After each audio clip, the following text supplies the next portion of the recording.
8 karakter sufi yang ini meneladani para nabi. Yang pertama, cirinya Nabi Ibrahim, yaitu murah hati. Nabi Ibrahim itu kan dikenal pemurah. Orang minta apapun akan dikasih. Bahkan ada cerita Nabi Ibrahim itu tidak pernah makan malam sendirian. Begitu dia mau makan malam, kok tidak ada temannya, dia akan keluar rumah nyari teman. Mungkin minta tetangganya untuk menemani. Jadi beliau ini sangat pemurah. Jadi ciri sufi yang pertama murah hati. Sufi kok pelit? Ya wis ndak usah dicari lagi teorinya, ya mesti bukan sufi. Kenapa sih sufi itu bisa murah hati? Karena dia sudah tidak terikat lagi dengan dunia. Jangankan ada orang minta, orang tidak minta pun kadang-kadang kalau beliau mau, ya hartanya dibagi-bagi, dikasihkan siapa yang ingin. Jadi ciri pertama itu. Ciri kedua, cirinya Nabi Ismail, ridho. Sufi itu selalu ridho, selalu menerima, selalu rela apapun ketetapan Allah atas dirinya. Tidak ada sufi kok mengeluh, sambat. Kalau kita kan terbiasa mengeluh, jangankan dapat musibah, hujan aja kan kita mengeluh, panas juga mengeluh. Itu malaikat yang ngurusi cuaca mesti bingung.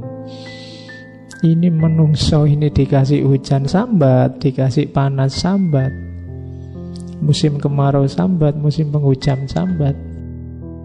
Kalau Nabi Ismail ridho, jangankan apa yang dimiliki, bahkan nyawanya sekalipun kalau oleh Allah diminta, diberikan ikhlas.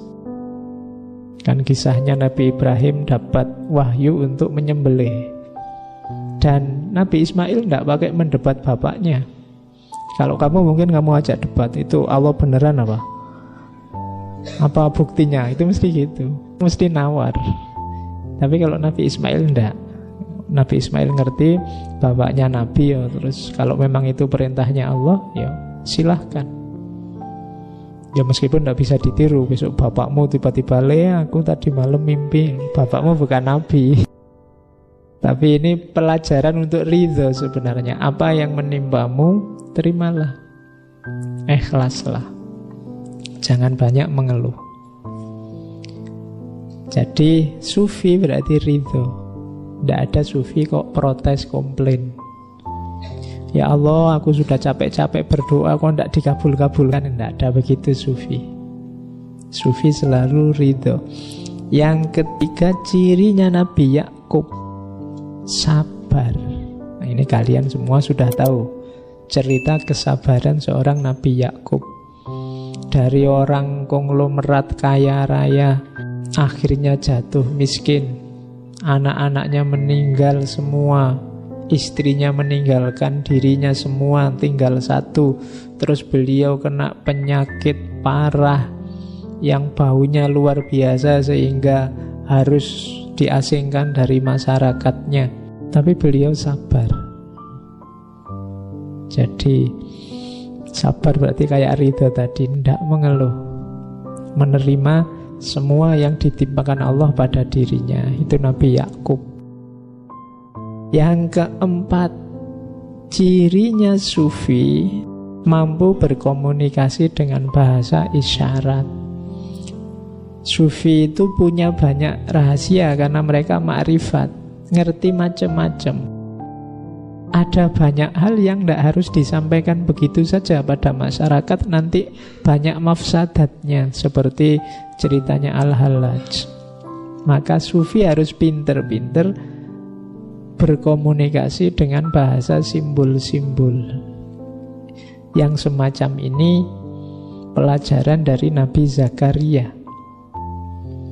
Jadi Nabi Zakaria itu tidak punya anak sampai usia 90-an.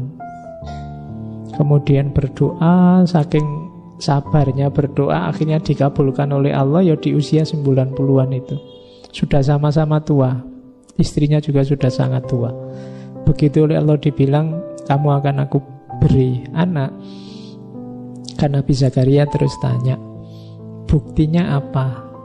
Buktinya adalah engkau ketika nanti berkomunikasi dengan masyarakatmu, kamu tidak bisa ngomong biasa semacam ini, tapi dengan kode-kode, dengan rumus-rumus. Illa romza.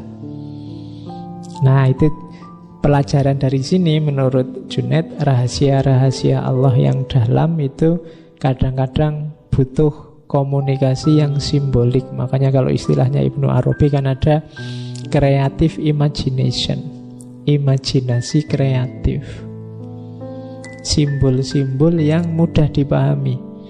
Makanya Suhrawardi pakai simbol cahaya, nanti mungkin Sufi yang lain pakai simbol yang lain. Karena kalau diomongkan apa adanya, orang bisa salah paham. Kemudian yang kelima, Sufi itu harus tidak terlalu terlibat dengan masyarakatnya. Kalau dalam ajaran Sufi ada istilah uzlah. Dalam filsafat kan ada asumsi bahwa orang itu kalau selalu berada dalam kerumunan, dia akan lenyap ditelan kerumunan. Dirinya sendiri bisa hilang ditelan kerumunan. Maka Sufi mengajarkan uzlah. Uzlah itu coba menjauh sebentar dari masyarakatmu. Kalau kamu ada di situ terus, nanti lama-lama mana baik mana buruk di situ tidak akan kelihatan. Sekali-sekali menjauh sebentar, difikir lagi dari jauh. Kalau kalian terlibat terus, nanti kalian tidak kritis, susah untuk refleksi, susah untuk muhasabah. Wong kamu sibuk terus di situ. Menjauhlah sebentar. Makanya para sufi itu kan dikenal dengan tradisi menenggang dunia. Menenggang dunia itu menjauh sedikit biar bisa melihat dunia agak jauh. Kalau agak jauh nanti akan kelihatan wajahnya dunia yang sejati. Kalau sangat dekat tidak kelihatan. Orang itu ganteng apa cantik kan kelihatan kalau ada jarak. Kalau nempel hidung sama hidung, mulut sama mulut, itu tidak peduli sudah cantik apa tidak cantik. Wong tidak kelihatan. Kalau sudah tidak ada jarak itu sama saja. Jadi cantik apa jelek itu sebenarnya lebih sering urusan jarak.